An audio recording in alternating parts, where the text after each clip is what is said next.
welcome to the podcast, Anitta! It's like a freaking Oprah Winfrey episode up in here.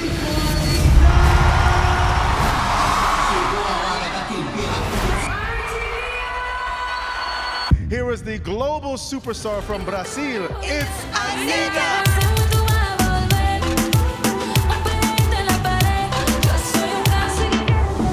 Grammy award-winning superstar. Anitta! Kidnapped your daughter. Yeah, you kidnapped my daughter, jumped on a private Brazil. plane. You know, there's no way you're gonna keep there on the top every time forever, healthy, alive. Asking myself, where's my next hit? Where's my next hit? Where's my success? Oh my God. The more my message gets out there, the more hate and vitriol that I get. I'm gonna die. I'm gonna die. I was like desperated. I think to be an ultimate human is to...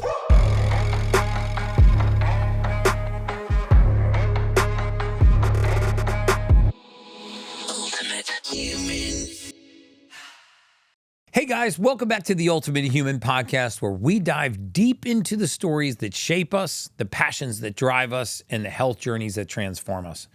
Today, we're thrilled to welcome a phenomenal force in music and a beacon of resilience and health advocacy, Anitta. She was born Larissa de Macedo Machado in Rio de Janeiro, Brazil. Anitta's journey from a YouTube discovery to a global superstar, Grammy award-winning superstar, has been nothing short of inspirational. With hits like Involver, capturing her or catapulting her to the top of the Spotify Global Top 50 chart, she's not only put Brazilian music on the world map, but has also become a vocal advocate for body positivity, women's health, and particularly in her battle with endometriosis, which we are going to dive into today. She's an entrepreneur, an artist, a warrior on her health journey, and Anitta's story is a powerful testament to the spirit of overcoming the importance of wellness in achieving peak performance. Join us as we explore Anitta's multifaceted career, her approach to wellness and self-care, and how she balances the pressure of fame with her unwavering commitment to her own health regimen and Brazilian heritage. Hey guys, welcome back to the Ultimate Human Podcast, where we go down the road, everything anti-aging, biohacking, longevity, and everything in between. And today's podcast is going to be a big part of the everything in between.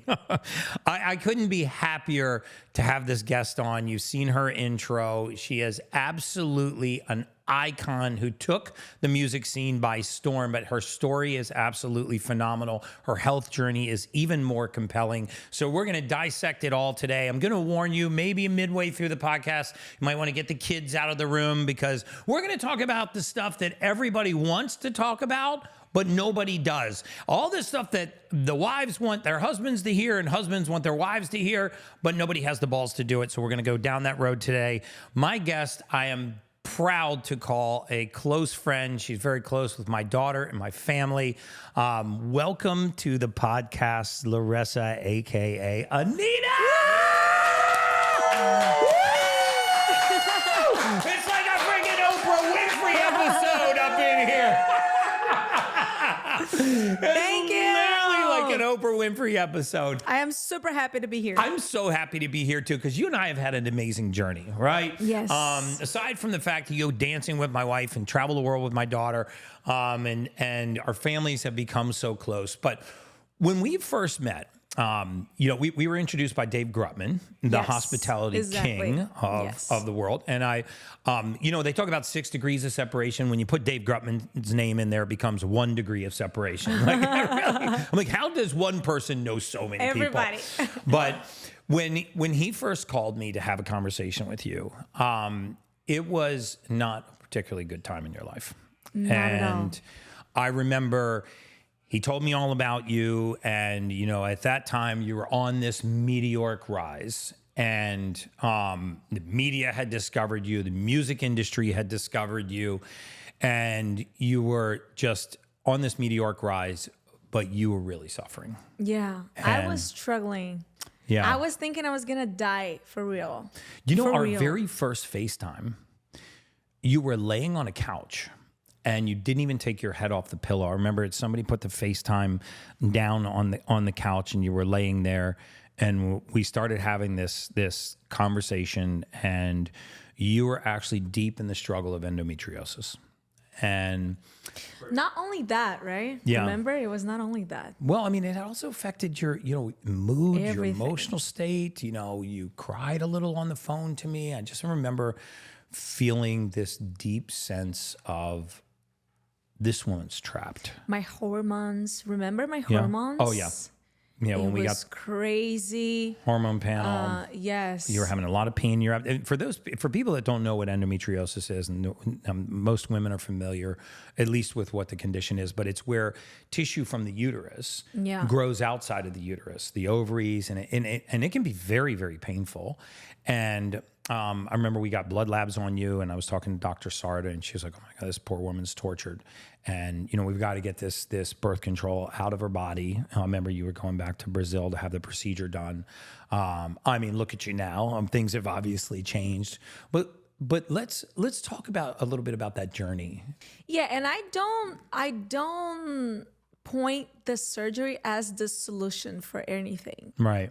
For me, the solution was when I met you and I started to actually take care of the 360 of my life. Not only because I think before meeting you and everything and getting into the nutrition and understanding how to eat healthy and the behaviors we can have in our day-to-day, before that, I think most of the people are like that too, is like they wait to feel pain somewhere to take some medicine to cure that or to do a surgery to fix that. And I think if you just live a life worrying about staying well, you don't get to the point of needing to take the medicines and surgeries and et cetera. Yeah, I mean, that is so well said. And I remember that our journey, of course you had that, you had that birth control removed. Yeah. And that was a big part of it. And I remember we said, look, let's wait 2 weeks after you had that done. They put it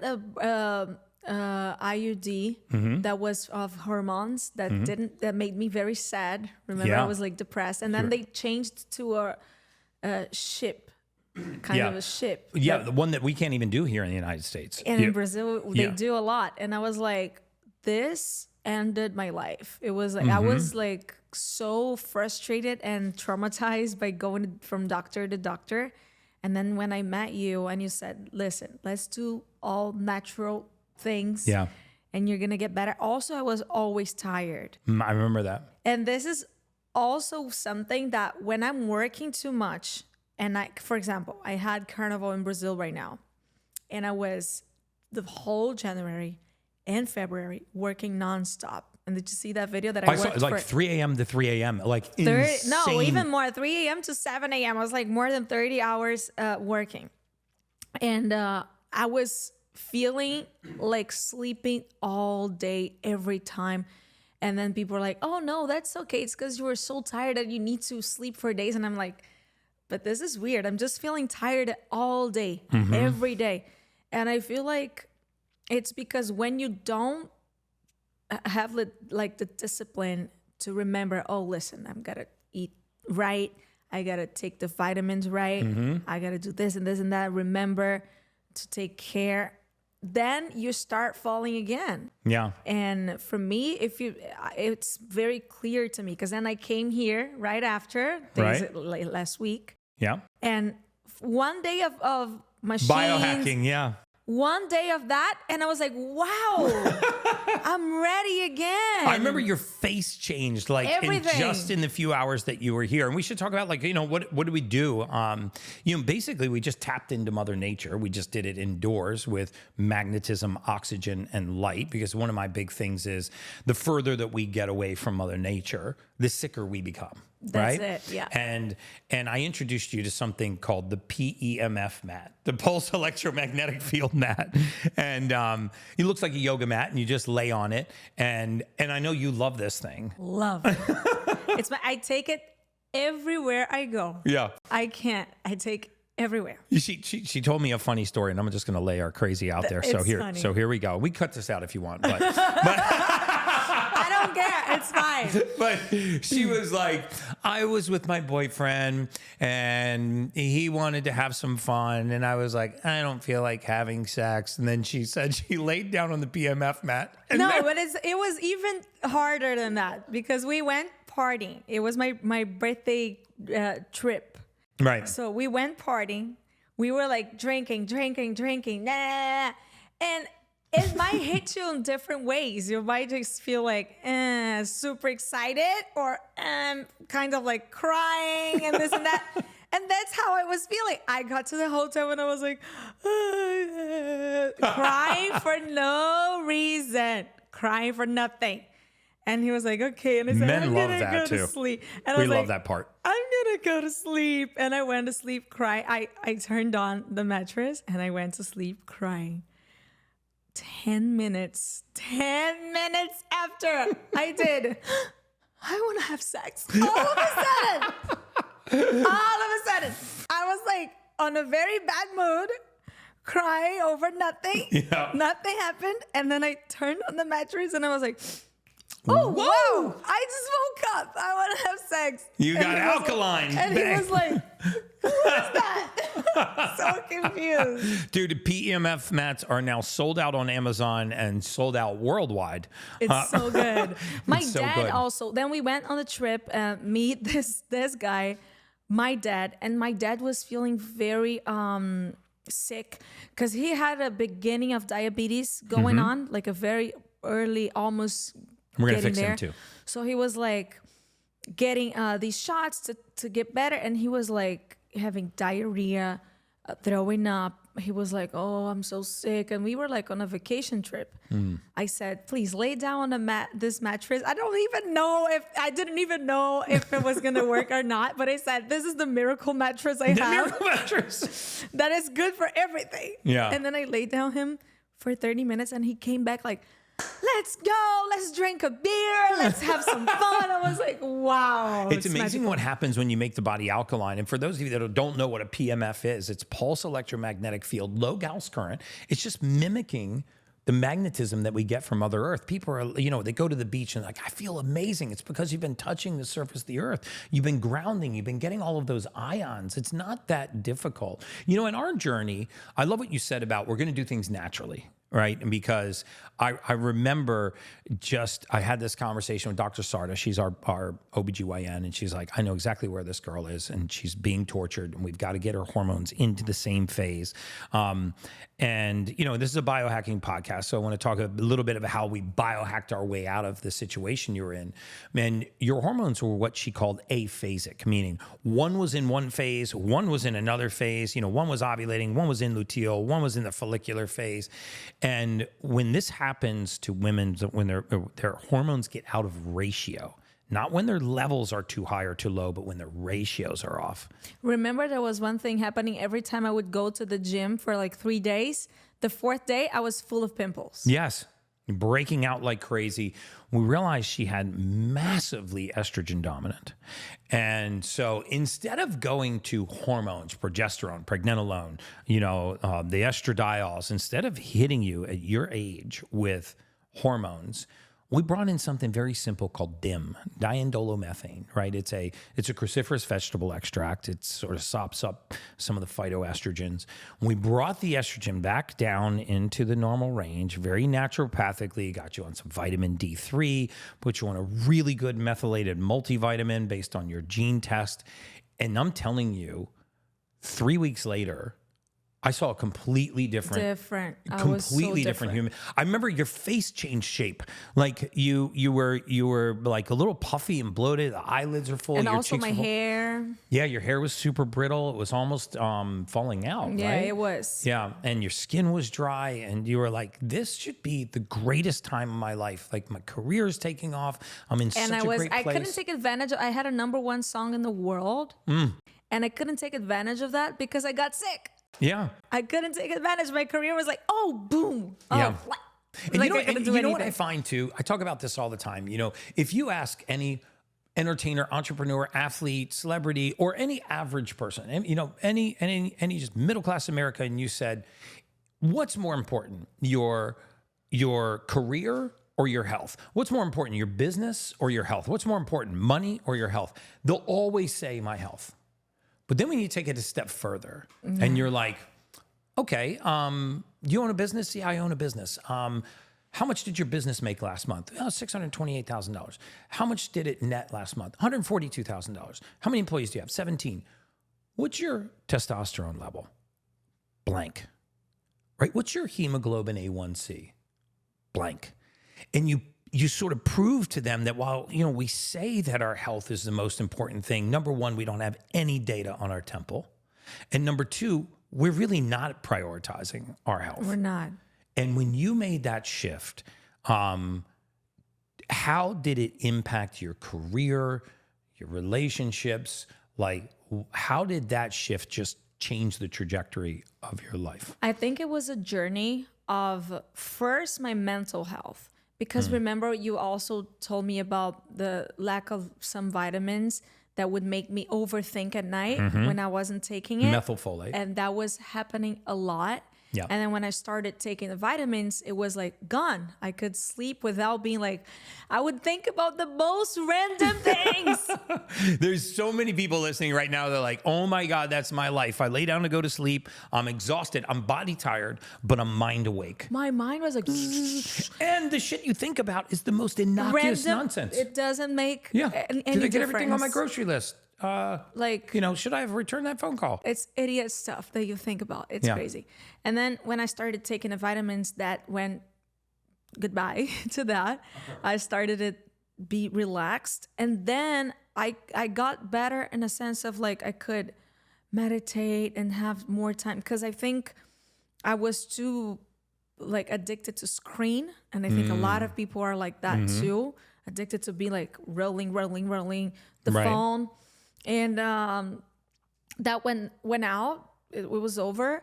And then it got so much better for my mental health. I was feeling so much happier with myself that I wasn't hungry for winning, hungry for more money, more this, more that.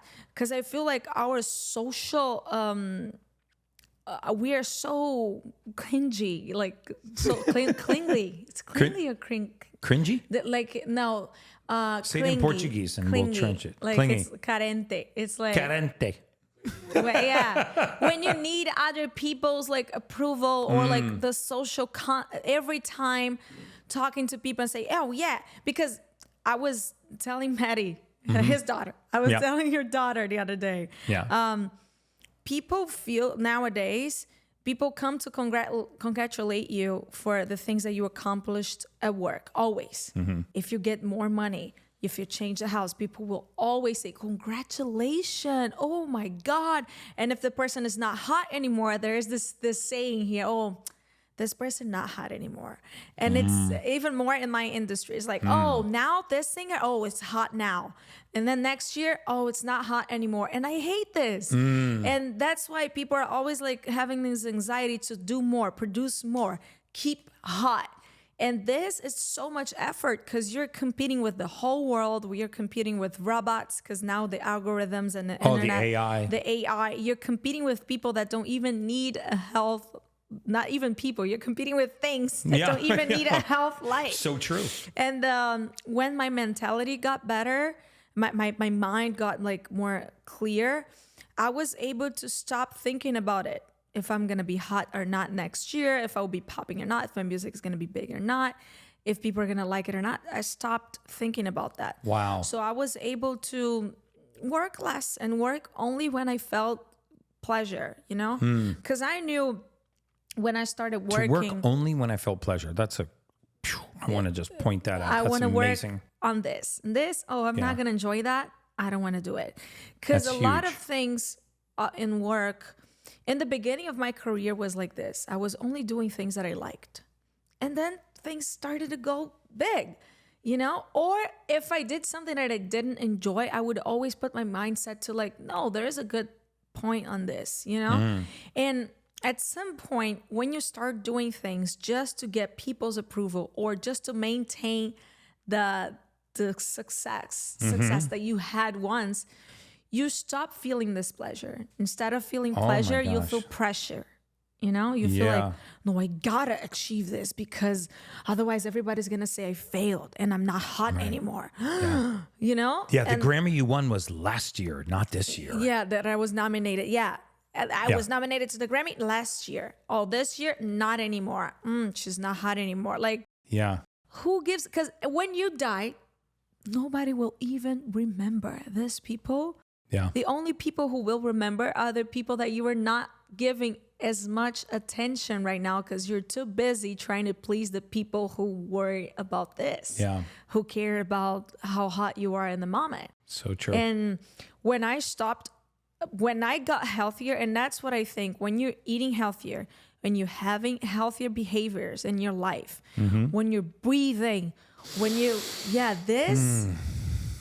doing that, you kind of don't get connected to this pressure and you stop worrying about it. Wow. So first for me was like that, to get in a mental state. And I understand 100% that this is like the discipline of health to your body makes your mind also don't go to this other side. So when I stopped worrying, when I started taking care of my mentality and my body, I stopped connecting with this pressure.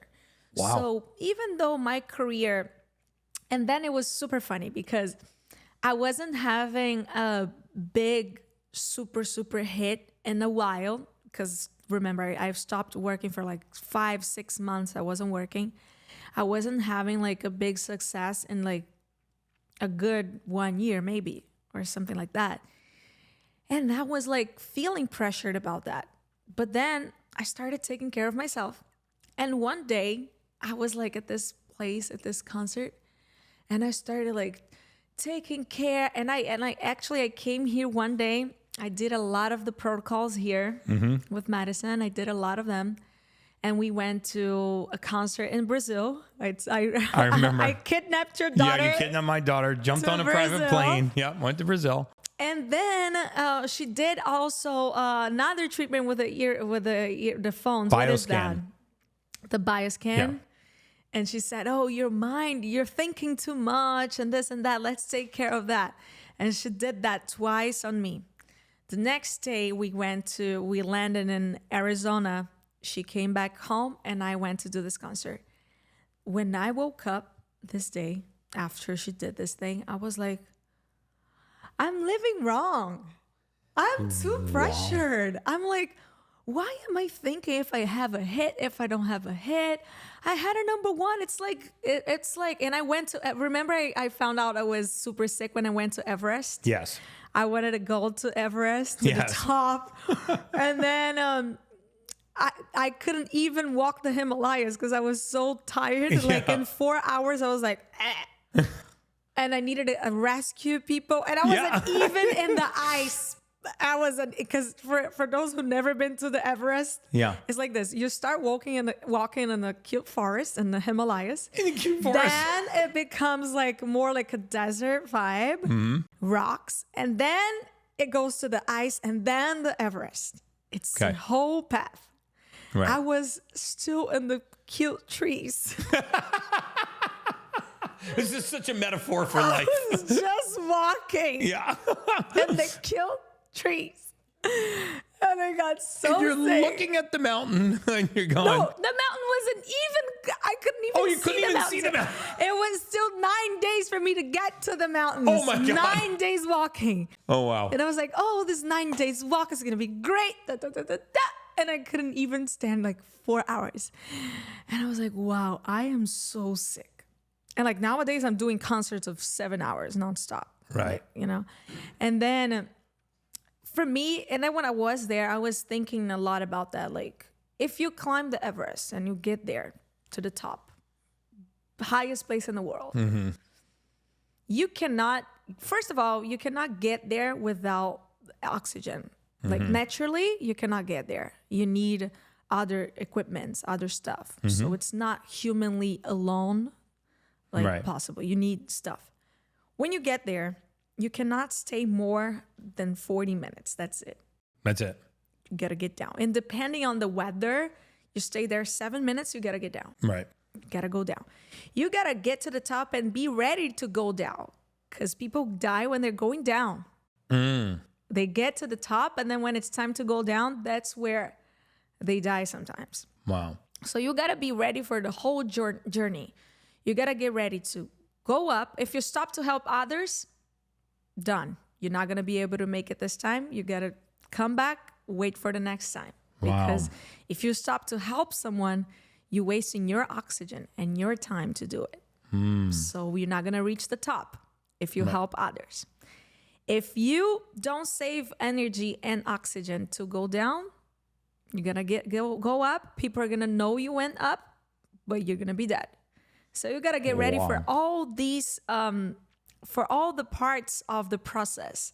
So if you put this as beside the success in life, in your career, it's the same. Yeah. You can go up, but you gotta go down sometimes to, there's no way you're gonna keep there on the top every time, forever, healthy, alive, happy, you know? Top of the world. Exactly. And maintaining this feeling of being happy, because what are you gonna do there for the rest of your life? There on the top. Exactly. You and by the way, the higher you are and the more the closer to the peak or at the peak you are, the more isolated you are. Exactly. Right? I mean, and the also more your alone mind you doesn't are. work that well because of the lack of oxygen. And that's sort of one thing that I've really gotten to admire about you, is that I feel like there's almost this split personality, because you have this very calm, very like almost like a homebody, like a shy girl that really doesn't crave the fame or the fortune or the limelight or the stage or the presence or, all of the public eye. Like, your preference is actually not that. Yeah. You're almost like the anti-Anitta behind the scenes, like, and I'm so appreciative. Like, I've seen you and Madison just lay around on the floor and talk about spirituality and your astrological charts. And, you got my daughter taking all these weird trips all over. She's like, Dad, I got to go to Chicago on my birthday. I'm like, well, what's that about? Like, is there any scientific evidence behind this theory that because these 9 planets said you need to be in Chicago on your birthday? She's like, no, that's what Anitta said to her. And I'm like, no, but I mean, it's true, because listen, and then, so when I was there in Everest, I was like thinking about all of these things. And if you try to reach the top again, it's not going to be the same pleasure that you had when you reached the first time. so true. Because you've already had this feeling of, oh, I went up. Wow. When you go again, it's like, oh, cool, I went twice. Then it's to tell people I went twice. I went 3 times, 4 times, 5 times. But it's to tell the others. Because the feeling, the sensation, it's not that amazing as when you were there for the first time. Wow. You got to go back and have your life. And then if you miss going there, then you're going to have this pleasure. But if you don't miss, if you just keep going to tell people, oh, yeah, I went to the top. I'm at the top. I'm at the top. So if you think about your career like that, it's the same. Do you keep working that hard because you want to feel this pleasure, or because of the others? Are they going to say, I'm not hot anymore? So after she did this bioscan, on me, I woke up the other day. I was like, I'm living wrong. I'm here asking myself, where's my next hit? Where's my next hit? Where's my success? Oh my God. And actually, I've had all of that. I'm here just to enjoy all the consequences and the things that I got from the success that I already had. So I'm fine. I don't need more success. And then I had a concert to do that day. And I was like, I'm going to have fun in this concert. I don't care. But I got there very feeling pressured. But when I woke up, I was like, actually, I'm going to have a good time. I'm in Arizona. Who's the other Brazilian singer who has the possibility, the opportunity to be in Arizona doing a concert for a non-Brazilian audience, like most international? I'm the only one. Look how hard I worked. And I was like, oh my God, yes. And then I went to the concert and I did this concert like, whoa, I was so happy. Yeah. I was so happy that the song that I performed there went viral. And then the song was in the global charts again. Wow. On the top 20 Yeah. again in the world. You Wow. know? It's such a great It was metaphor number 8, for top life. 10. It was top 10 again. And then the song I launched for Brazil was top 5. I was like, wow, what am I, you see? Yeah. And then everything changed. And every time I come here and I do all the protocols, because this was right after I did it, and I wasn't being here for a minute. Yeah. And every time I do it, it's a different thing. Like I came here last week, I went to a concert in Chile. Wow, everything went perfectly. Yeah. And I think it's everything aligned. When you take care of the body and you have like healthy behaviors, everything goes well around. And some of what you're doing is, I don't want people to think that it's like crazy fancy stuff. I mean, you're doing PEMF mats, you're doing red light therapy. Yeah. You love the red light therapy. Love. She loves the hydrogen bath. Amazing.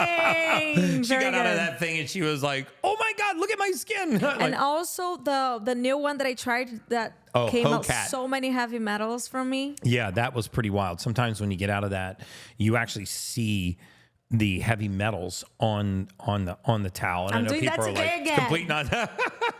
it's complete nonsense. But you feel clean at a cellular level, right? I mean, and it's a gas called ozone, O3 gas, and when it gets into the body, that third oxygen molecule just goes after free radicals and oxidation. And it's amazing how good we can feel when we tap into the natural state of the body, right? The natural It's state of the human body. crazy. And I've met so many, famous entertainers that have been on a similar journey. You know, I actually had Cedric Gervais on my podcast, and I remember him telling me about he won a Grammy the same day that his childhood, and I forget the other, might have been Chainsmokers, but his childhood mentors that he was like, oh my God, I want to be them. I want to be them. I want to be them. And then he got into the music scene and won a Grammy the same day. And he talks about how he fell into almost this depression, like what you were talking about. He made it to the top of the mountain. He got to the top of Everest, and then he got back down and he was like, okay, well, what now? And there's not a higher peak. And a friend of his called him and said, because none of his music was really catching on. A friend of his called him and said, hey, what did you do to make, and I might be bastardizing this story a little bit, so Cedric, I'm sorry, but his friend of his called him and said, hey, what did you do to win the Grammy? How did you make that music? He said, I just wanted to make music for my friends. And he goes, why don't you go back to just making music for your friends? You know, music that your friends want to play.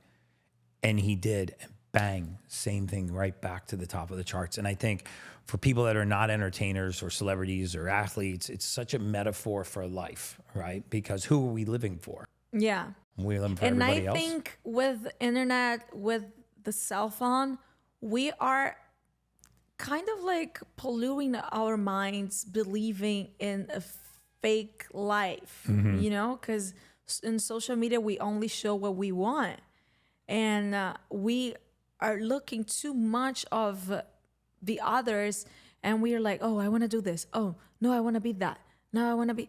And you kind of don't even know what you alone want to do, you know? Right. So, yeah. And it's crazy because every time I come here and I do all of these things and I take care of myself, I forget to be looking at the screen. I forget to be looking at these things, and I have a great time with me. And then I eat healthier.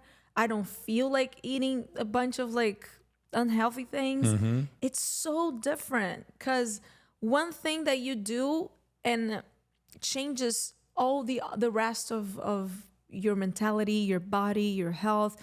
And I feel that the more unhealthy I eat, the more unhealthy behaviors I have, my mental health goes bad together. Yes. You know, goes. And it's crazy how modern medicine thinks about the human body, because we think about this being completely separate from this, right? So we don't think that things that are going on in our body, poor diet, lack of nutrients, which I talk about all the time. I think that most people are nutrient deficient, which is what you were. You were not sick. There was no disease or pathology aside from when you got the endometriosis fixed. But there wasn't disease. There wasn't pathology. There was nothing happening to you. There was something happening within you. And when we addressed those deficiencies, boom, it's like the Larissa became Anitta. You know what I mean? It's like, boom, this whole woman emerged and you looked better. Your energy changed. Because also, like, is that true? I've heard this, but that the stomach, it's like our second brain. No doubt. Because what we eat is going to interfere in how our brain is working. Read Dr. Perlmutter's book, The Gut-Brain Connection, or The Grain Brain. And, you know, the majority of our neurotransmitters form the basis of all mood, are made in our gut. Think about serotonin, the main driver of mood and emotion. Dopamine, the main driver of behavior. These are manufactured in our gut. There's no dopamine tablet that you can take. There's no serotonin capsule that you can take. But 90% of the serotonin in our bodies is right here. If you don't have it here, you can't have it here. So a lot of times our depression, our anxiety, our fears, and our mood doesn't come from the cluster of symptoms outside the body. It comes from right here. I mean, you are on relatively little intervention right now. Peptide for muscle and skin. Can I talk about that? By the way? Yeah. Okay, good. I'm just throwing her medical record out there. But you know, a multivitamin. I'm taking a bit of Testo because remember I had 0.2. I know, so a little testosterone cream. 0.2, and I was like, look out, somebody's gonna need a safe word when you start using this. No, and I was doing concerts, and that's what I feel like. I had no Testo, but my mental was so well that I was being able to hold just by my mind state of like, no, let me keep going. I got to finish this. You were in a great mood, but you were exhausted. And so you were deficient. Yeah. And so Dr. Sarda put you on some testosterone cream and boom, it came right back to two of those clicks in the morning. And this is what I mean. Relatively subtle changes to support the body, having these dramatic shifts. You know, I want to go back to something because I got a text message from Damon John from Shark Tank the other day, and it actually just 2 days ago, and I think it's very in line with what we're talking about. And we had this discussion because I was like, wow, man, it seems like the more my message gets out there, the more hate and vitriol that I get. And I try to be so sincere and authentic about the message, and like you try to be sincere and authentic about your music. And he wrote me this, and I just want to get your thoughts on it. He said, and thank you, Damon. I didn't ask your permission to share this text message, but he said, you know, Gary, only a person who's been there can understand this, but I'm here if you ever need advice. If you haven't already gotten it, you're about 6 months away from strong vocal resentment from your friends, your family, and your staff. There's going to be theft by a trusted person, and everyone with a $2,000 problem is going to want it to be your problem. You're going to get hit with fake lawsuits and a stressed relationship with your wife, and get ready for the full media attack against you. It's all part of the rise, my friend. And I've felt all of those things. You know, I've had close friends of mine turn and kind of see this meteoric rise and not be excited for it, but actually be angry or so, you know, maybe it's jealousy that it happened. I've seen the media attacks and the character assassinations to the extent that you've experienced that, because one of the things I really, really love about you is you always talk about your family, your brothers, your mom, your cousins. Right before the podcast started, we asked each other, what would you do if you won the lottery? And I said, well, I'd probably call a few people and tell them to fuck off. But and you said, I'd put all my family, my brothers, my cousins, and everybody on a plane, and we'd travel the world, and I'd take the people that I love the most, and I'd go have all these great experiences. And it says a lot about you. With a shaman inside. With a shaman inside. doing the spiritual You're like the healing. Austin Powers plane with the rotating bed and all the funky colors. So you'd have your shaman inside, right? And for those people that don't know what a shaman is, what's a shaman? It's like a little prayer it's a temple? person who believes, who follows the indigenous spiritual journeys. They live their lives based on the indigenous thoughts and lessons and everything, and they can do like spiritual healings, the equilibrium of the chakras. It's a lot of different spiritual things that I like Just to to do. keep you grounded at 39,000 feet. But to the extent that you've experienced anything that Damon was talking about in there, like talk a little bit about that side of the struggle, whether family, friends, the media. Is it hard for you to see some of the criticisms and not have it slow you down? Like, how do you deal with it? Yes. So I believe there's no good and bad people. I believe there is a frequency, and we can go to the low frequency and start doing like some heavy, dark things. But at the same time, we can breathe and take light in and go to the higher frequency and start having behaviors and thoughts that are like lighter and higher. And I don't believe there is like the evil man, the good man. I think we all have the two sides inside of us. So I think sometimes a lot of things connect us to this low frequency, and some people, when they get down there, they're too concerned about what people think about us, what the other have and we don't have. This person was in the same environment as me and this person got more and I didn't. It's not fair. I want this person to fail, And sometimes when the person sees you as something that she could be or he could be, but he couldn't, then this person start feeling frustrated, and it's kind of like your fault, because you made it, the person didn't. You guys had the same opportunities. I don't believe in same opportunities because I think every person comes with a different karma in their family, raised differently, and the racial thing also is a big problem. So I don't believe in same opportunities. But for a person who is in the low frequency, this person thinks that you guys had the same opportunities and you made it and I didn't. So Right. Why?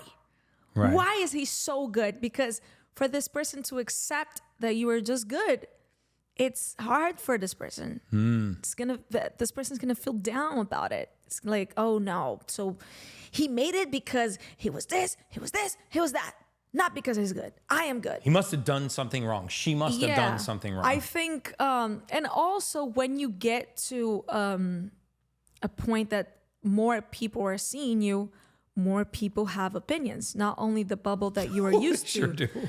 not only the people that have the same knowledge on the subject that you have knowledge. So you're gonna have opinions from the most different people in this world that have different Experiences. ways of thinking, of cultures, and you gotta understand that it's part of their journey, and also talking about you makes, because you're big, make them a little bigger. Sometimes in Brazil there are person that people that they want to have something to say about me, because if they say my name, they're gonna become new somehow. They're gonna be in every site of news and Instagrams and these things. So it's important for them to have something to say, or if there is something happening in this person's life and this person don't want people to talk about that, they're gonna try to find something to talk about me so they can get the attention to that subject and not the subject that people were starting to talk about. You know what I'm saying? Right. So people use these strategies a lot. And at some point in my life, in the beginning, I was a little bit not doing exactly this, because I would never like point at people in that way, in that sense. But maybe behind the scenes, I would like be pointing and thinking like this. And at some point I was like, no, wait. I'm too immersed in this competition thing, in this thing that for me to have, she cannot have, you know? Right. And then when I stopped, it doesn't matter who has more success because you're feeling good, you know? Yeah. And I know that the amount of things that you need to do to be at the top are not pleasing for me anymore. Right. So I don't want to do it.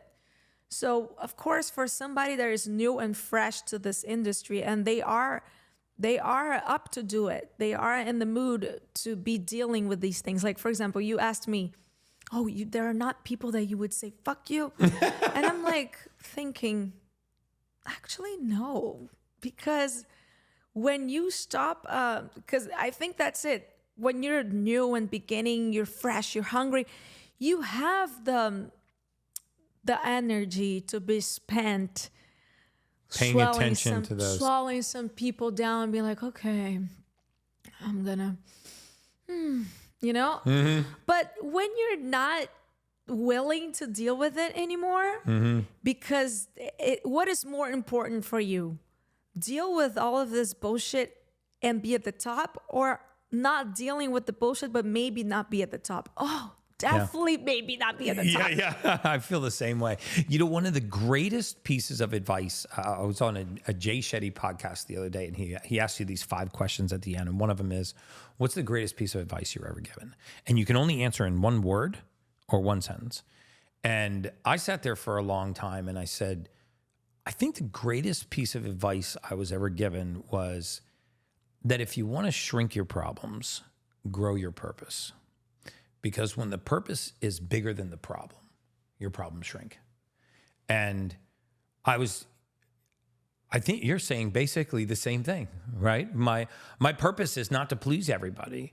And my reason for being on this world and what drives me and brings me happiness and my core competencies are not making everybody happy. You know, it's doing what brings me joy, and to the people that it brings joy to, I have this amazing connection. To the people that it doesn't, that's their journey, right? And I agree. And I think that's, I mean, it took me 53 years, I'm 53 years old, to get to that point where I could actually commit to a purpose and not worry about the problems. And I love how you're oriented not towards the peak of the mountain anymore, but towards the peak of your... I think it's because I've been to the peak of the mountain, and in my country it's not really. You got stuck in the trees, so... You didn't even actually make it to the bottom of the mountain, but whatever. For the purposes of this analogy. That's true. I think it's because I've been there, and maybe, I mean, not here in America, but if Maddie can tell you how was the experience when she went to Brazil, she could see how is it for me in my country. It's like, it's a big thing. It's a big deal. Yeah. And I've been there. You're like the Taylor Swift of Brazil, no doubt. It's a big thing. She's being very humble, guys. Like, this woman is a monster all over the world, but in Brazil, she's the Taylor Swift of Brazil. But in my country, it's like, you know, I don't even leave my house. And it's, when you go there, you see all of these things that you were saying that your friend sent the message about. Like, you start dealing with the best and the worst side of the human, because all of them want what you want. And what do you bring when you have that? A bunch of people kissing your ass, a bunch of people that are hanging out with you just thinking about what you can bring to their lives. And then when you start dealing with that, you start separating, okay, this person is to dance and have fun. This person is to have a great talk about my life. Oh, this person is to travel. That person, I cannot say my secrets. So you start understanding, and it's not that I'm like pulling everybody away. I'm just understanding that, and maybe these people might change, right? Yeah. Maybe this person that was like very interested in what you have can go to a higher frequency and all of a sudden be like, yo, I'm so different now. I don't care about, you know? Yeah. And the opposite, you've outgrown too. them, or maybe even grown into them. Exactly. Right? And some people, no, some people were so like worth of your trust, and all of a sudden they are. There's so many. When we get into these podcasts and we talk about health and wellness and biohacking and everything, there's always that line that nobody wants to cross, but everybody wishes somebody else would cross it and talk about it, but nobody does. And I always do. I want to cross that line. Right now, I'm like, and I feel so healthier. And for the record, my daughter and my wife are in the room. So people are like, that's so inappropriate for him to do that on a podcast. They're 10 feet away on the other side. I'm dying right now. Because there's like wives that are like, okay, I hope my husband's about to tune in. And there's husbands going, I hope my wife is about to tune in, because you're so open with your relationships and your pleasures and the intimacy behind the scenes. And I watched an Alex Earl podcast with you. It's not really Ultimate Human appropriate, but we're going to go there. And one of the things that you talked about was like, hey, guys are doing a lot of things to women that they actually don't really like. And like, I mean, it is. We gotta. So what are we doing? Like, what are we doing? I am not help a brother out. I think everyone here's far. Everyone's here take a shit. Everyone's here have Yeah. And I think some people things. like to pretend they're. Oh no, I don't. And we do everything. But anyways. I'm a healthier person nowadays because I'm not on birth control. I feel way better. Yeah. But at that time I was. And then I was on a copper IUD, which I think it was also one thing that would make bad for me with this endometriosis thing, because it makes your blood 50 times more. Yeah. But anyways, I was with that for you were seriously anemic. Yeah. Many years. Yeah. My father's a salty old Navy captain, and Captain John Brecka, and very simple guy. He was carpenter, Navy captain, very, very regimented, very disciplined. His favorite restaurant is Cracker Barrel, and true story. And then like when he wants a real treat, Outback Steakhouse. But he gave me one of the best definitions of life that I've ever heard, and he just said it in passing to me one day, and he said, life is what happens to you when you're on your way to doing something else.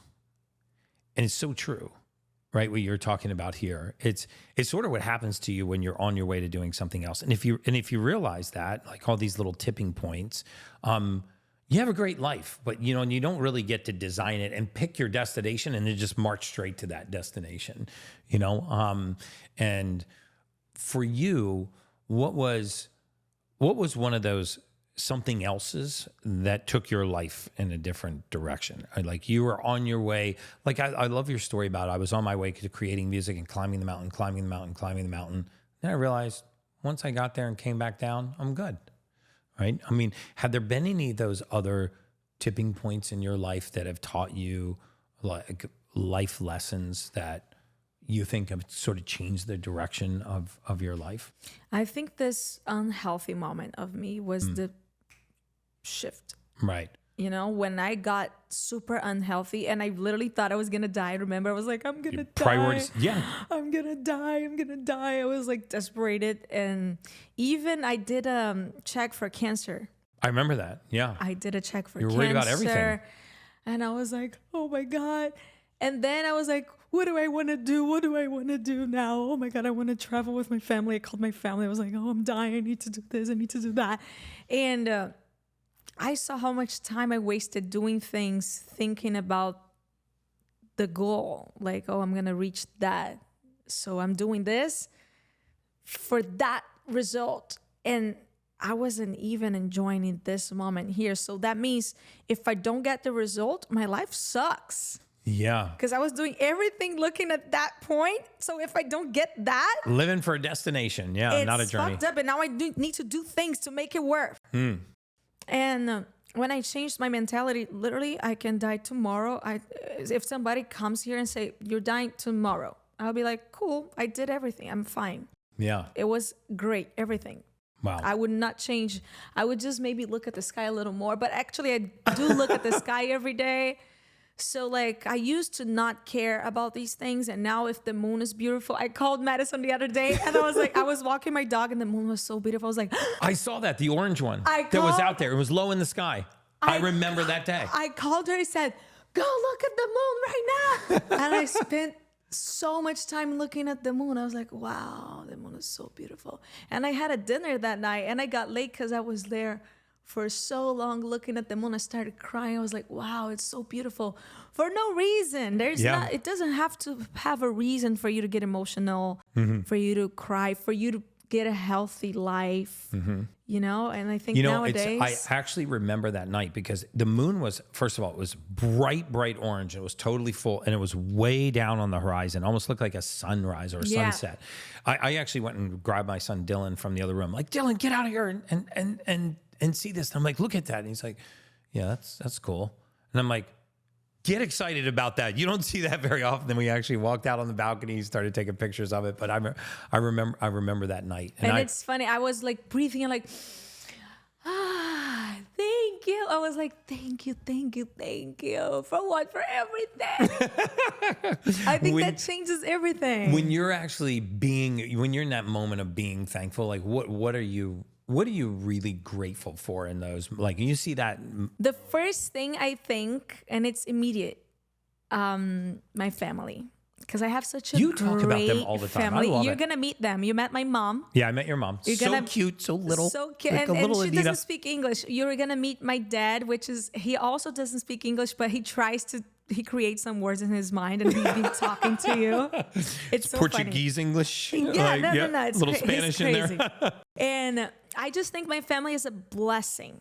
They are a blessing because, for example, I come from very humble, poor family life background, and we all support each other. It doesn't matter. I see I that. was the poorest in the family, and from us, me, my mom, and my brother, it was the last special house. We had just one bedroom, that was it, and a kitchen and a bathroom, and there was no living room in my house. And they would all come and sit down in the bedroom and happy birthday. I remember this birthday I had that they came with a cake, and they were all very supportive.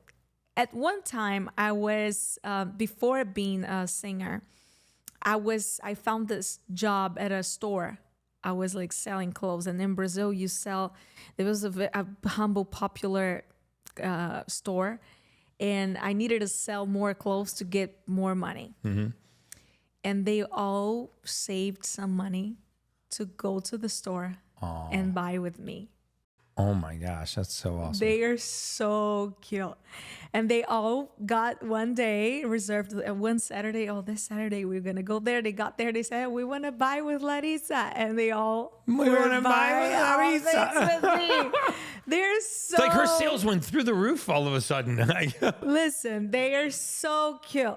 And when I was a kid, they would all prepare my birthdays like that. Even though I didn't have a house, we would do the party at my auntie's house or my uncle's house, and they would like cut the little images, pictures, drawings to put on the wall for me with my name. Yeah. They would do themselves. And isn't it amazing when you're in that position? Like those are still great memories for you and such great moments, maybe even some of the best ones. The best. As success has come, you actually look back on those memories. Like I find the same thing too, as like when I stopped focusing on being wealthy and I started focusing on people's well-being, that's when the wealth came. But then I just go back to still the greatest times are when I'm with my family. Like when I'm just, so I want more of those times, like, you know, traveling with my kids. They're like a traveling comedy show. You know, I'm close to my ex-wife. She gets along with my current wife. Like it's just so good when the families It's super good. are part of your life. And for me, it's like I used to be saving money to be richer, saving money, richer. And now I'm like, bring all my family here. Let me do my birthday party. Bring them. Let's stay together. Let's get a plane to Costa Rica. Let's get everybody together. Let's go. I think That's my energy nowadays, to just enjoy. Oh, if I don't have money tomorrow, I don't even know if I'm going to be alive tomorrow. Yeah. Imagine because that's what I think, like the richer man in the world, if tomorrow he decides, okay, I'm not going to focus my time on being the richest man in the world. I'm just going to enjoy life. In 5 years, he's not going to be the richest man in the world anymore. Somebody else is going to be the richest because he's not focused on that anymore. He's like focused on enjoying life. Is that going to delete the fact that he was the richest? No. Is that going to make him poor? No. Right. He's going to be able to enjoy the same things. But people are so worried about the status, the society, what they're going to think because, oh, if I'm not the richest anymore, I'm going to fail because that person passed me. You know, and I think that's the mentality for so many things, that we forget to live life. Imagine when we die. I believe there's something after. When we die. Of course I do. I believe in that. When we die, like, is God going to look at our account? He's not going to look, you know, not him. Because I don't believe, guys, that God is a man, but is anybody going to look at our bank account in the sky? Do we pay for it? No, we don't. Yeah. For a spot in the sky, we don't. I'd like to put my reservation down now, please. That's what I think. Because listen, for me, my purpose now in life is to be happy, even if I get poor, even if I don't have any success, even if my songs don't hit number one, even if anything works well anymore in my life, I want to still be happy. Yeah. You know, a pastor said to me one time, prayer is not, prayer is about giving thanks for what you have, not asking for what you don't. And I hadn't thought about that phrase in years. I had an amazing pastor. He actually was a pastor in my first wedding, Pastor Ed. He was like a Army Special Forces guy and a football coach, and he became a pastor. And at that time in my life, he was very influential. And I remember that he said that, you know, it's prayer is really not about it's about being thankful for what you have and not asking for what you don't. And for 20 years, I used to pray for all the things that I didn't have, right? And now when I do my breath work in the mornings and I try to connect with God and, you know, I have a direct relationship with Jesus, I want him to know that I'm very thankful for what I have. And I always feel so good when I'm done. I feel so good. Right? With that, the moon that day. Thankful. I was doing that. I was just thinking, and I was like, oh, I didn't ask for anything. And I was like, what should I ask for? And I was like, yeah, I'm fine. Prayer's not like a wish list, you know. It's not like your Christmas card, you know, with your, you know, like you turn over to your parents. Here's what I'd like from Santa, you know. It's not like the Santa wish list. And I think when you pray to just say thank you, even though you might not even feel like you're thanking someone who's receptive, I think the act of being content enough to pause and say thank you, and then I'm truly grateful, gives you a sense of calm and well-being. Attracts good things too. I think. I mean, you're a big believer in the universal law of attraction. I know that. I believe. Right, and you know, I wasn't until. Years ago, I was actually reading a physics journal, and there's a law in physics called constructive interference. It says if two frequencies of equal wavelength meet, the size of the frequency doubles. And to me, I thought about, you know, the frequency that we put out there, love, authenticity, and how the more authentic and the more loving you are, the more you attract love and authenticity. And I remember when I sold my company, one of my partners, Grant Cardone, is a real estate billionaire. He said to me, your circle's about to get a whole lot smaller. And I was like, I wonder what he meant by that. And your story is very similar because your circle is like your family. And you always talk about your brothers, your cousins, your mom, your dad.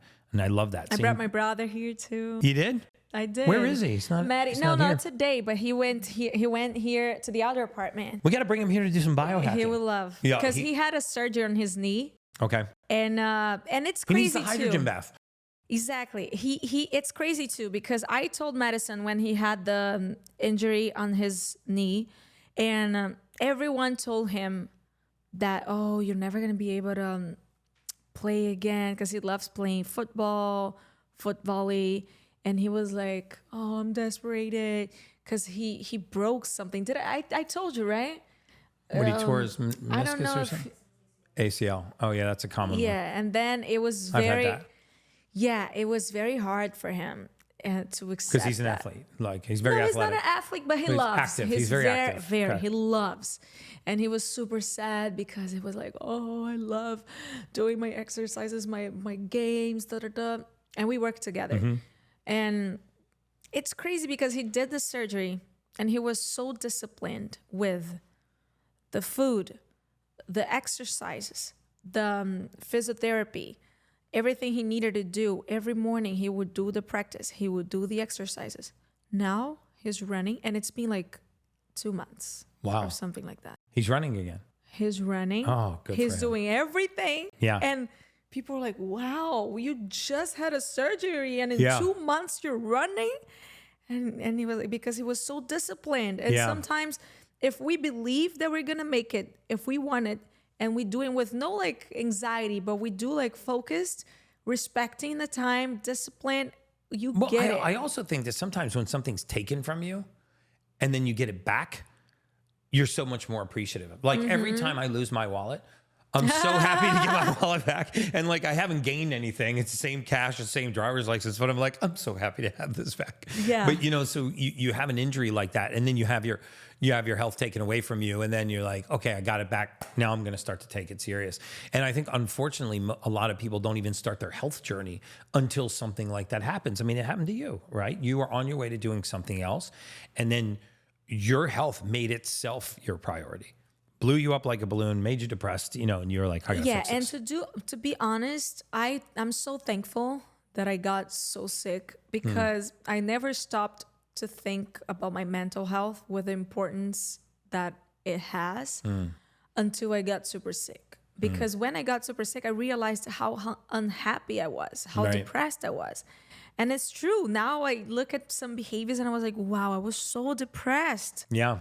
I was so You know, bad. we talk about like, I talk about this invisible fence around us where we filter things before they get to the temple, right? Because you can either let your temple be the filter, or you can filter things before it comes to the temple. And like, you're like so giddy, childish, like with your interest and your fascination, like this intellectual curiosity you have about biohacking, which I love that you have that. What are some of your like favorite little biohacks that you're using? We know about the PEMF map, but like, what are some other ones? I think the red light makes me, when we combine the mat with the oxygen with the red light, I feel new. Yeah. Because Called the superhuman remember protocol. that time that my period wasn't coming for months. I was like, yo. This is my back when I was period- in downtown. Yeah. And then I did the superhuman. My period came that same night. Magnetism, oxygen, light, everything that we get from Mother Nature. And I tell people, look, you don't need to spend $5,000 on a PMF mat, $100,000 on a red light bed, and $5,000 on a Hypermax oxygen. If you have that money, definitely buy that before you buy a Range Rover. 100%. Your Range Rover will do 100%. absolutely nothing for you. But if you don't, touch the surface of the earth, expose your skin to sunlight, learn how to do breath work. Those three things. And if you really want to jack it up, add a cold shower. You don't even need to buy a cold plunge. Bang, turns things around. So I guess the next question that I have is sort of shifting away from the biohacking is what's next for Anitta? Just before I answer this question, the bio thing, Oh, bioresonance. Yeah, that was bioscan. great. My mind shift after that. And how incredible is it what that machine can tell you about yourself? Amazing. It is. It's Yes. like, oh, you have this virus. Oh, you have a cavitation in this 11th molar. You have a And my thing going on in your mental act- was yeah. so good. It was like, I woke up the next day, I was like, wow, it was this clarity of life. Yeah. It And was perfect. You know what it is? It's frequency, right? Great. Because, this goes back to this constructive, destructive interference thing. Two frequencies of equal wavelength meet, the size of the frequency doubles. Two frequencies of opposite wavelength meet, they cancel out. So why can't we use frequency to tune in the body, right? My life changed. After that, I literally, and we did twice, right? Twice only. Yeah. And I woke up like, oh, I'm living wrong. Wait, let me live right now. This it was is so great. This is so amazing. So But what is next for me? what's next for you? I have no idea, and I don't And you care don't that stress much. about it. I'm so relaxed because for me, You really are, by the way. I I'm mean, very relaxed. you are a completely different human than the one I met a few years ago. Really. And it's I been know. so amazing to be a part of this journey. Man. I know. It's Yeah. crazy. I'm about to turn 31 this month, March. And it's so funny because everybody's asking, what is next? What is next? I mean, I have an album coming that I'm super excited. I did this album that I'm releasing now. I wrote when I was in the hospital because I was like, you know what? I think I'm going to die. I'm just going to do an album that if I die, I don't care. It's just something I love. And because usually as singers, we are pushed and pressured by everyone, not a label thing. It's everyone, even ourselves, to be successful, to be in the charts, to be top 1, top 10, a hit, whatever.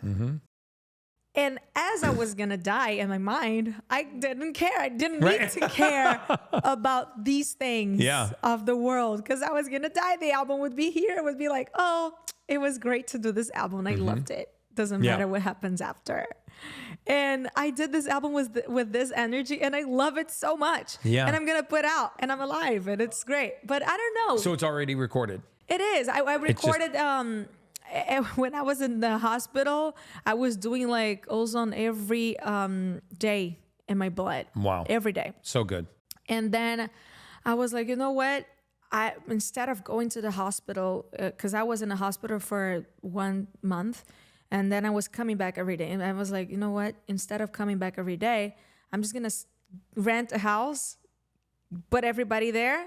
And My family again, everybody. And the studio. So I was recording the songs and getting the treatments done. So it was great. And then the album's ready and I'm going to put out, but that's not what's coming next. This is coming. This is professional. And I mean, you're single, you got an album. Most of us have a very difficult time meeting our protein needs, and certain protein sources like whey protein and others can be as little as 20% absorbable. This is 99% absorbable, and it has all of the essential amino acids that the body needs to build lean muscle, to recover, to improve our exercise performance, and most importantly, to repair after we have intense exercise. So this is called Perfect Amino by Body Health. It's, like I said, 99% absorbable. It only has 2 calories. Eventually, the caloric intake has virtually no caloric intake. It will not break a fast. It tastes amazing. You mix it in water. I take this literally every single morning. If you're working out in a fasted state, you have to take a full spectrum amino acid prior to your workout to preserve your lean muscle and make sure that you're recovering properly. And again, it will not break your fast. So the caloric impact is virtually zero. You get all of the full spectrum amino acids. It tastes wonderful. I use it every single day. You can go to bodyhealth.com/ultimate. That's bodyhealth.com/ultimate and look for the perfect aminos. They actually come in capsules if you're on the go, or it comes in several flavors that they make in a powder, which I love. It's flavored with natural means of flavoring, so there's no artificial sweeteners in here. So this is one of my absolute favorite products. Give it a try. If you're working out at all, you need a full spectrum amino acid. Go to bodyhealth.com/ultimate. That's bodyhealth.com/ultimate. I love their lab tested products. You can actually see the absorption rate for all of their products. They've got great electrolyte protein combinations. My favorite is the perfect aminos. bodyhealth.com/ultimate. And now back to the Ultimate Human Podcast. Well, I have this coming, but this is like work stuff. And that's not my number one concern. I don't even have a concern. So I don't know what's going to happen. I might maybe I can release and be like, I want to travel the world. Or I can just be like, no, actually, I want to do a tour. Oh, no, actually, I want to do a movie. It doesn't, I don't know. What about personally? Like, that's all professionally, but like, Yeah, that's what I'm personally- saying. Because what comes next, it's crazy because people ask that and we always talk about work. And that's why I'm like, I don't know. Because what if I find the love of my life and I want to have a baby and then I'm like, oh, okay, that's it. You know, like, and I'm we out. don't know. So I'm so like, I used to be very unpredictable. That's it that you say? Yeah. That it's unexpected. I used to just do things like, oh, now I want to do this.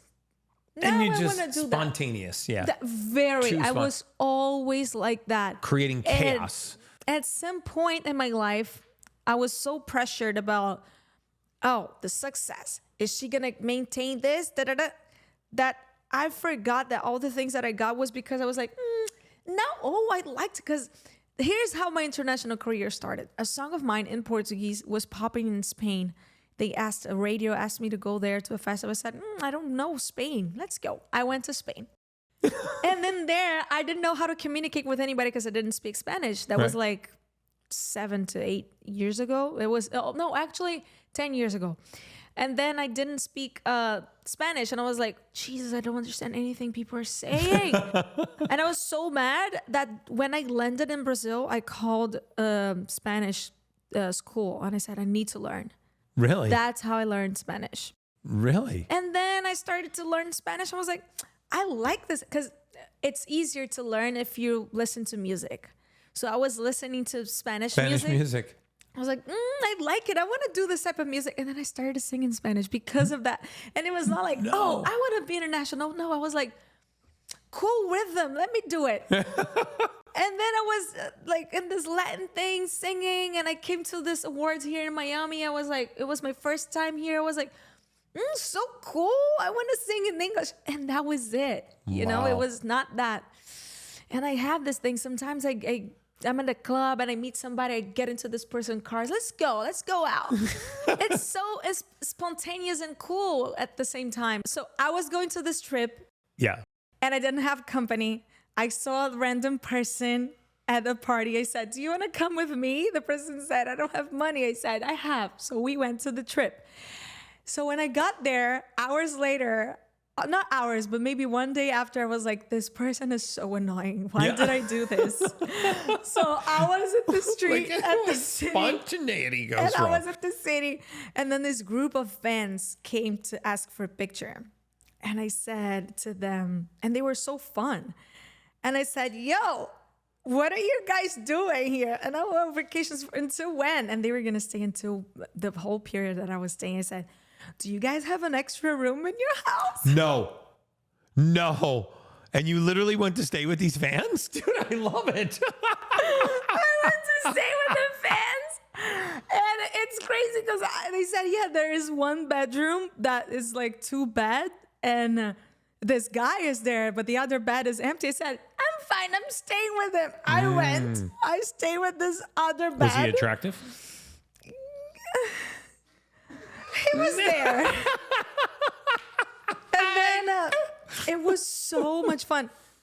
I stayed there. And she was like, because for the person, your friend, I found some person to this other person to sleep with. I said, you should hook up with this person. Yeah. And the person told me, but where are you going to sleep? I said, I'm going to figure out. Guys, do you have an extra bedroom? And then I stayed there at the house. God, that's They so became spontaneous. big friends of mine. Really? They helped me with the other stuff that I needed help once. And it was crazy. That is such a metaphor for life. It's what happens to you when you're on your way to doing something else. Spontaneous. Because then I went to do a concert and my private jet couldn't leave anymore because of the rain. That specific airport couldn't leave. And then I had the most important concert of Carnival, and I wouldn't be able to get there because my airplane couldn't go to the next airport. Oh boy. This guy from this house lent me his airplane. Lend you his airplane. And Why? he Because yours said- wasn't big enough or something? Huh? Well, how could his airplane take off and not yours? No, because his airplane was in another place and could land in the airplane like 2 hours from there. Ah. And mine couldn't leave. Ah. You know, there was a city like So here. you went and- to his airplane. Let's suppose it's here in Tampa or Naples, right? It's a car. You drive 2 hours, you get this plane that can land in Naples. But here in Miami Airport, it's raining. Ah. You know what I'm So saying? you drove to his airplane and went. Oh my gosh, what a No, I Isn't was gonna that lose incredible? so much. I was gonna lose everything. Yeah. because it's crazy. It's so in some ways, like that annoying friend was a positive because if you're having a great Exactly, no, everything's that's what I'm positive. saying. That's so cool because you probably would have Everything. stayed with her if you were having a great time. Everything's so if my positive. daughter went on that trip, you would have missed your most important concert in Carnival. Everything. Madison could have cost you millions. Listen, everything is positive in the end of the day. Isn't that so awesome? Yeah. Everything's positive. That is so, oh my God, Anita, you're amazing. I feel like we could talk for hours and hours and hours. I thought we were going Right. to talk a lot more about sex, but we'll have to come back on another podcast. Well, you should bring treatments here for the intimate life. Well, I mean, I know you throw so many good nuggets out there for people. Like what are 3 things guys are doing in the bedroom that we should not be doing? Let me think. Like, Wait, because it's been a minute that I'm dealing with some very spiritual moment right now. okay, so Let me remember. There are 3 things when they get too even 2. anxiety, and then they go desperate. Too much touching. No, too Moving much. too fast? Moving too fast. I hate when they move too fast. It's like a rabbit. Yeah. I hate the rabbit moves You like the smooth. tortoise My until the moment. dad is so fun. There was this one time he went to my house and I said, Dad, I'm with this guy and I like him, but it's not good. And then he sat down with the guy and gave him all that. He said, come here, let's have a talk. He sat down and literally taught the guy every single thing he should do. It No. was so funny. And then he came to me and said the list of things that he told the guy to do. The guy followed 0. The guy followed 0. I can't imagine 0 talking to tips. my daughter's boyfriend and being like, "Hey, bro, come here. Let me give you." No, he was very Actually, specific. just even the thought of it is making me angry. So I'm No, gonna he get that was out of my very mind. specific. My Margaret dad. that you naked on a cold day. It's out of my mind. My dad was like, when you're eating, you do this, you do that. When you like specific. And the He's guy like, followed "Listen." 0 of the instructions. I got so mad. When a chick's dad is like, "Hey, bro, this is what you need to do," you follow it. My dad did it. Right. My dad did it. And I was like, yeah, my dad is great. I was telling I'm gonna have your dad on the podcast to give us my some, dad like is Dr. Ruth. He's so much fun. I think that, and I think be talking too much, be asking. Oh. I hate the questions. Do you like it? Do you like it? You feel it? You like it? Am I gonna stop and say, no, actually, let's talk. No. I don't. Yeah, those know? are pretty open-ended questions. You like it? Do you feel it? Yeah. Right? You should have some It's actually- equipment here for Just coming from a guy, it's actually a statement where like you like it. That's like it's She's not never actually we're not gonna actually say. asking. No, but I'm giving you advice. Like we're not actually asking you a question. We're telling you that you like it. That's like just as Listen, freaky as that sounds. actually, We're they like do not. you like it. No, It's no, not no, like no. you like Maybe it? that's you. No. They're asking. They're expecting an answer. It makes us feel They better. We're like, expect an "Ooh, answer." you like it. They expect an answer. Okay. You should So give stop- like so stop the advices on like questions. the best condoms, the best. You should have like equipment here for this. Okay. Because you always have like the best water, the best everything. Yeah, I haven't gone down the intimacy route. That's why I've got you here. You should go. You should get Okay. there. You should get the equipment and the products for us Okay. to know like what's the best lubricant, the best Yeah, the best condoms, the best lubricant, the So most. for the pH, da da da. Yeah. So we know exactly what's the good ones to not dysregulate our pH. That's great advice as we want to know. All right. The lubricant, the condoms, don't go too fast. Stop with the questions. Even if we think they're a statement, guys, they're interpreting it as a question. So when you're like, ooh, you like it, they think that you're asking them if they like it. So we're going to scratch that. And then what's number 3? That's something that also when you're unhealthy, you don't feel like having sex. Yeah, that's true. Yeah. The most unhealthy I Yeah, was, sick, the fat, less tired I people. wanted to have sex. Not doing the boom boom. Yeah. It not doing is. the boom boom. So, all right, what would you say is number 3? Number 3, let's see. And you can always seek advice from your partner's dad, which is a little odd. I found Oh, that my one. dad is the best. That's a new Oh one my for God, me. my dad is the That's best. a new one for me. Okay, let me think. You said one time, Let me be not doing this. specific. I hate that. Yeah, I know That's you hate really that. bad. I'm trying to think of new ones. Okay, we'll think of new ones. Uh, Like an ice cream cone, not like you're nibbling through a steak. I don't know. my God, when they're too drunk, it's Oh. so bad. Heavy breathing, lots of laying on you. Heavy breathing and also the stinking breathing of like alcohol. It smells like tequila. It's not, you Yeah. know? Yeah, brush your It's teeth. not. I mean, it's pretty simple. No, but it's Little inside. hygiene. But it's Oh, inside. it's coming out. Yeah. I don't like that. You're like, oh. I don't Wow. like that. Okay. I also don't feel like when it feels like it's a Especially gym. if they're like, you like it? Yeah, that's like you've hit 2 of the 3 right there. I you also know? don't feel like it's I don't like when it feels like you are in a training at the gym. Yeah. Yeah. Positions and You like stick to one. wow, you're not stick to one, but like we're not Ride here it out trying for a to do while. a performance for the Olympics. Yeah. You know? It's too much, I Okay. think. All right. So too many positions, too fast, and stop it with the questions. All right. That is great advice. Anita, this But you has should been- bring equipments for us. Yeah, I am. And I am going to stock up on condoms, lubricants. I'm going to go deep down the rabbit hole of the most sensitive condoms, the best lubricants, All maybe that. even the best toys. The Why not? Let's vitamins just and toss things it in that you there. can take to make you. Oh, yeah, like PT Because there's 141, one thing that oxytocin, tadalafil. there is one thing that all the pregnant women say after they have babies, they don't feel like having sex anymore. You never heard of that? I'm sure there's like a period. Every woman tells me that after they have babies, they're like, ah. I mean, I think you shoot a watermelon out of a BB gun, and there's going to be a period that you don't No, want but like a year later, Oh, okay. they still feel like, I don't want it. I don't feel like All right, I'm it. going to biohack this one. This Every friend of mine says that. This is going on my list. I don't know if it's a hormone thing.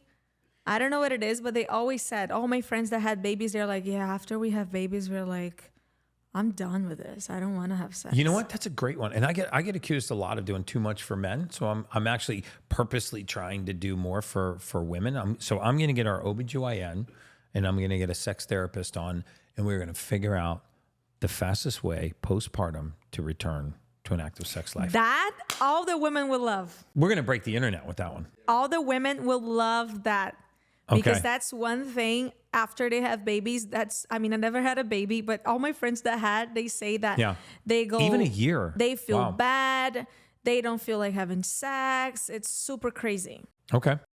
Well, we're going to do it. I'll be watching when I have mine. Maybe I'll have you back on when I have the therapist and the OBGYN. Loved it. Anita, you are absolutely Thank you. amazing. I mean, this podcast is going to break the internet. Thank you. I ask every guest the same question at the end of the podcast. There's no right or wrong answer to this, but I ask every guest what it means to them to be an ultimate human. What does it mean to you to be an ultimate human? I think to be an ultimate human is to align your actions with your mind and your state of like how you're feeling. Then you are an ultimate human, because when you're aligned, like everything is on the same point, like we're on the same page. I think that's it. Because sometimes we feel like we want something, but our behavior and our actions are doing the opposite. Wow. So good. Nita, thank you so Thank much for your you. time today. This I has loved been it. amazing. I loved it too. And was as always, great. guys, that's just science.